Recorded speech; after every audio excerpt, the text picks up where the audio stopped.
Well, I encountered one critical oversight. So this is actually the next day, believe it or not, and I still have the system open, so that means something went wrong. I had an oversight in this entire build, and that oversight is that Windows doesn't recognize drives that are over 2 terabytes in size. And that's for running Windows on it. Now, as time goes on, drives are getting bigger, and Windows does accommodate for it, but you have to have a modern motherboard.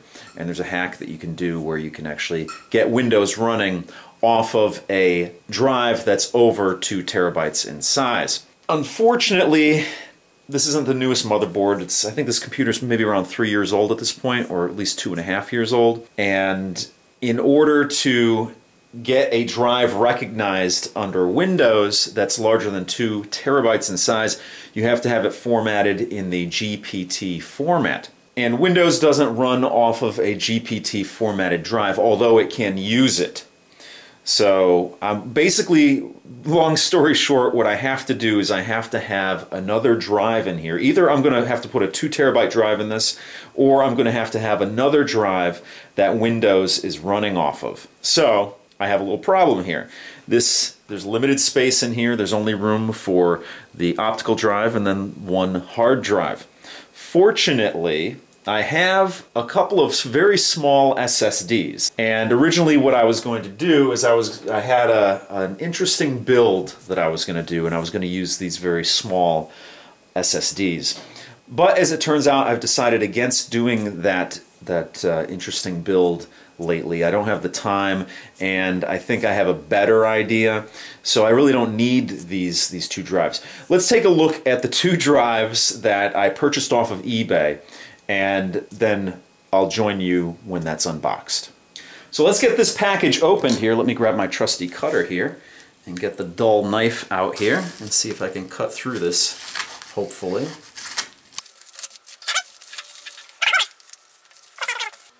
So these are 2 SATA drives. They're actually 1.8-inch SSD drives, and they're both 160 gigabyte capacity. But these are pulls from working systems, and as you can see, much smaller than a 2.5-inch drive. And they're both Intel. And again, they're 160 gigabytes a piece. Now, as I said, I got both of these drives off of eBay, and I got them for $85 a piece. So in this scenario, I'm only going to need one of the 2, and as you can see, it's a very small drive. Of course, it's an SSD, so there are no moving parts in here. What I'm going to do, since there's no room in here to put another drive, what I'm going to do is I'm going to mount it down here at the bottom of the case. And hopefully I'm going to have enough room to do that. If not, I'll have to find another spot for it.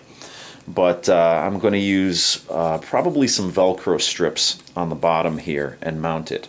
But it is very small. As you can see, it's just a very small drive. Now, the problem is that it is a mobile drive. It's an SATA drive, so I'm going to need a converter to convert these SATA connectors to the connectors, the full-size connectors on the computer here. Fortunately for that original build, I did buy this converter here, so I already have it, so I don't have to go out and hunt it down. I don't remember exactly how much this cost me. It wasn't a whole lot of money. I think it was maybe around $6 that I got it for. But basically, it's a SATA to micro SATA connector. So let me open that up right now. So as you can see here, just a very basic connector, and it fits into the SSD here. Just make sure I have it on there correctly, like so. So now I have the full-size connectors on there. It does make it a little bit longer, but hopefully I'll still be able to mount it in here without any issue. I'm still going to have to be able to put the connectors on there, so we'll see. This is actually making it a little bit longer than I had hoped. The other option is to put it right in here, which is actually what I might do. I might mount it onto the optical drive here. So what I'm going to do is I'm going to put my Windows installation on here, 160 gigabyte drive here. Not that I need any more space in here, but I do need a regularly formatted drive to run Windows off of. And then I can format the 6 terabyte hard drive as a GPT drive, and I'll be good to go. So, excuse me. So, the other problem I ran into, fortunately, like I said, the motherboard does have a third SATA connector on it. It only has 3. But it only has 2 SATA connectors coming off of the power supply. And one runs into a splitter, and that splitter powers the drive itself and then the front panel connectors and whatnot. So I needed to get another splitter. Now this is something I didn't have on hand. And I could have ordered it easily from a whole variety of places, Amazon, Monoprice. You just look up a SATA power Y cable or splitter, and you'll find a whole host of these things online, anywhere from $5 to $8. I actually picked this up at a local computer repair shop, and I got it for $5.99 with tax. I think it was like $6.23 or something like that. So this will allow me to split the remaining power coming off of the power supply into 2 and power up the SSD. Now again, being that it's an SSD, there are no moving parts in here. I don't have to worry about, you know, blowing the power supply because I have too much taxing it. So I think this is going to work out perfectly. So let me just open this thing up here. And basically what it does is I will plug, and I'll show it to you when I actually do it, but you plug in the SATA power from the power connector from the power supply into this bit here. And you could actually use the other end of it. So this is actually, you know, can power 3 devices. I just needed power to power 2. I don't know if I'm going to power it straight off of here, but you can, you know, use that, or you can use these 2 guys here to power up the other 2 devices. Probably going to use these 2. Depending on the room here, such, you know, there's really not a lot of room in this case here. But this, I have everything that I need. As you can see here, this will plug right into the adapter here. There we go. So I have everything I need to, you know, get this thing going. And actually this will give me an idea if this is going to fit on the bottom here. So it might and it might not. Don't want to bend those cords too much, but okay, such is the case when you build or mess around with PCs. You always have to have plan A, plan B, plan C, plan D, all the way to plan Z. And I'm got to be on plan M at this point. This drive, originally I was going to mount it on the bottom. Then I thought maybe I could mount it on the power supply, but that's a bad idea because the power supply is going to run hot. I could have mounted it next to the other drive here, but that actually doesn't work. I'd have to tape it there, but that doesn't even work, so that's not even an option at this point because everything's so tight in this case that when I put it back together, this would be touching the RAM and it wouldn't even close properly, so that's not even an option. So on top of the power supply is not an option, this is not an option, and I was going to Velcro it down here, but Velcro, it wouldn't give me enough space if I ever had to take this drive out. Velcroing it to, not the outside bottom, but the inside bottom, it wouldn't give me enough space to remove it again. So my best option is going to be mounting it onto the optical drive. So that's pretty much what it's going to look like there. And that's just going to go, you know, above the actual connectors on the drive itself. So let me pull the optical drive out of here, and then I'm going to tape this right onto there. I'll just do it up to there, and we should be good to go. So there we go. I put some clear packaging tape on here, and I just turn the corner on it. That way it's going to be the most secure. I put a little on this edge here too, and that should be secure enough. Again, this is an SSD, so there are no moving parts on it. You just kind of want to make sure that it's secured so it's not going to be floating around in the case, doing damage to components in there.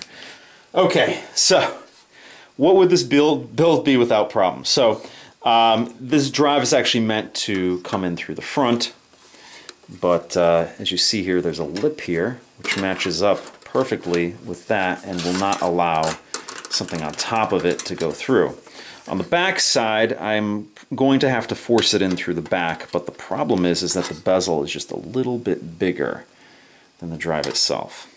So that is the way it's going to have to go in, because I can't remove the bezel. I tried removing the bezel and it wouldn't come off. I know there's tabs on here. There's 3 tabs. There's a tab here, and a tab on this side here. But even with those removed, it wouldn't come off. So I think I'll be able to get it in the back end here. So we'll see. There we go. It wasn't that bad, forcing it in the back way. But now all I have to do is match up the screws like I did earlier at the failed attempt at putting the Blu-ray in. Let me put the screws in here.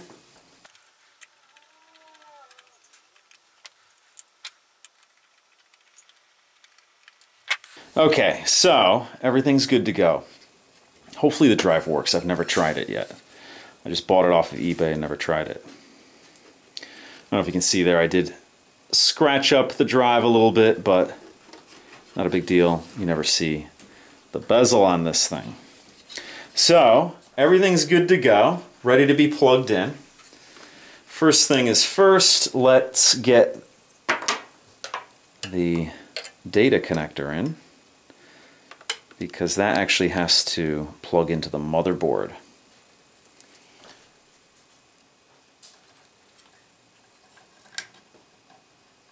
There we go. So, actually, let's see how this is going to work here. Let me unplug it from here again. So, this is the SATA connector that powers a hard drive. That's the one I'm going to build off of. That's the one I'm going to put this splitter on. So, of course, this comes from the power supply here. Put the splitter on that. Again, I could power it up through that, but I don't think it's going to work, so I'm just going to use these two and tuck this down below here. It's a good thing there's a little bit of room here where I can use it for some cable management. So now that all the cords are ready and everything is ready here, let me get this back in here. So first things first, I have to attach the actual hard drive, the 6 terabyte hard drive. And we're going to do it with the data connection here, which actually is interesting. There we go. That'll work there.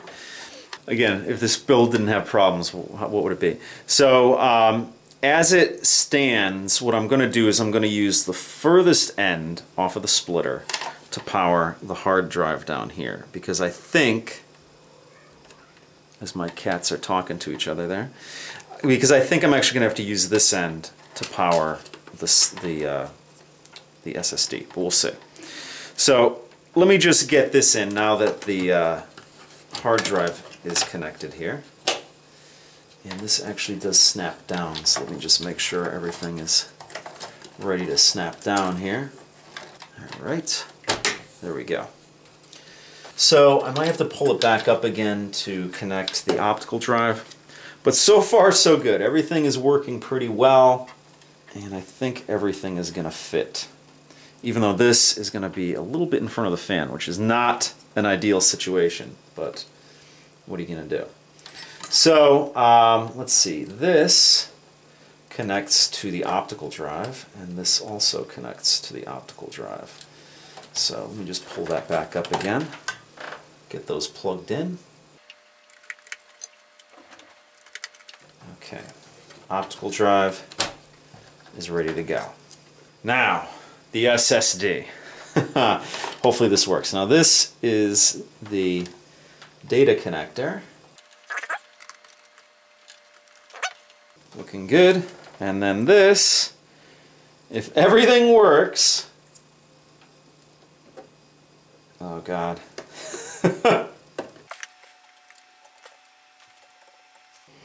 So believe it or not, everything fits in here. Unfortunately, this giant connector here, it's funny, this entire adapter and connector is almost as long as the drive itself. It's over a little bit over the fan, not a lot. And I could push this down as much as I want and it doesn't have any impact on the fan at all, even though the cords come out the back, but that actually touches the fan casing, and like I said, I'm pushing it down and there is doesn't touch at all. So everything fits very nicely. Just got to make sure that the cables are tucked. I have to make sure that the case actually fits, and I'm wondering if it's going to fit over these wires here. So let's see what we got here. Yeah, actually it should. It should fit. So let me just get this as tidy as possible, and then we'll put the bezel back on. So that's the best it's going to be here. All these wires will be, you know, they're not going to be a problem here. And nothing is interfering with the fan, which is incredibly important. And everything should work. So let's get this bezel back on here.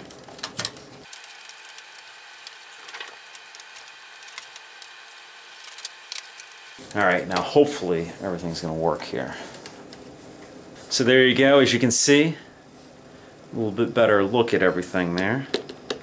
A little bit of a hack here, but you're not going to be able to tell when everything's closed up. And really, you know, there's no danger of anything going wrong in here. Everything is checked, double checked.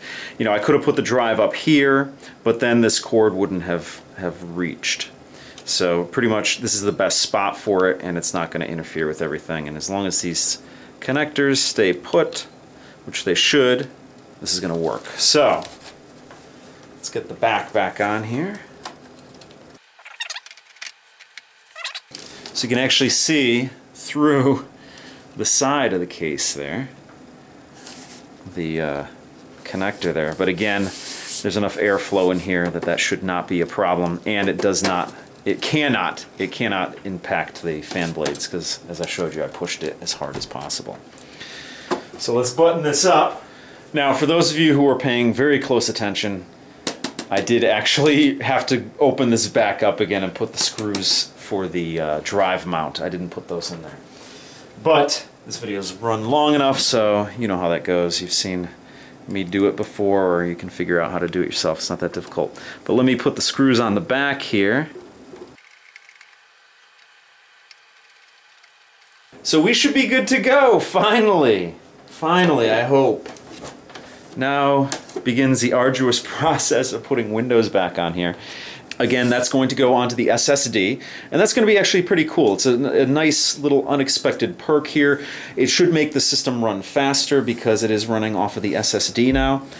So that's going to do it for this video. If you have any questions or comments, please post them down below. If you like what you see, please subscribe. And as always, if you want to help out my channel, give me a thumbs up, favorite this video, or share this video. So thanks so much for watching, and I'll see you guys next time.